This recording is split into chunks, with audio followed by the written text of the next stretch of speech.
Hi, it's Kristin, a trauma-informed neurodivergency coach. We've got a lot to get to today, so I'll just start. I want to speak directly, though, to families, educators, and advocates of anybody who cares about mental health or disability, so if it's you, please stick around. This week, something major happened. A new federal order was signed.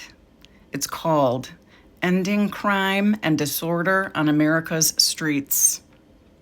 And while that name may sound like it's about public safety, it could have devastating consequences for autistic people, people with mental health conditions, and anyone who moves through the world differently. The order expands something called civil commitment. That just means being institutionalized or forced into psychiatric treatment even without your consent.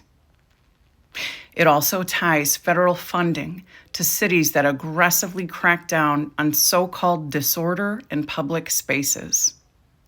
What does that mean in real life?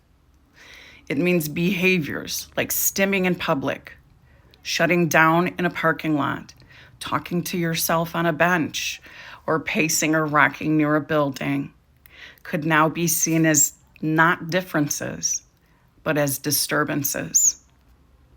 It criminalizes visibility. And here's the context that matters. More than 67% of people experiencing houselessness live with some form of mental illness. More than 1 in 5 have a serious psychiatric condition like schizophrenia, bipolar disorder, or major depression. But only 18% of those individuals are receiving any form of non-emergency mental health care. So when we talk about expanding institutionalization, we're not expanding care. We're expanding confinement. Without new housing, without new staff, without new funding, and without consent. This affects people with autism, ADHD, OCD, PTSD, bipolar disorder, schizophrenia, anxiety, depression, intellectual disability, and sensory processing issues. And especially affects those who are already at risk, those who are unhoused, unsupported, or visibly struggling in public spaces.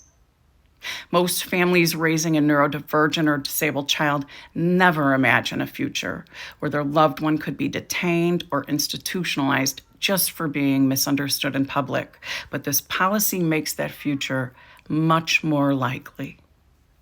So here's what you can do. Start talking about this with your community, with your church, with your schools, and your support groups. Learn your rights around civil commitment in your state.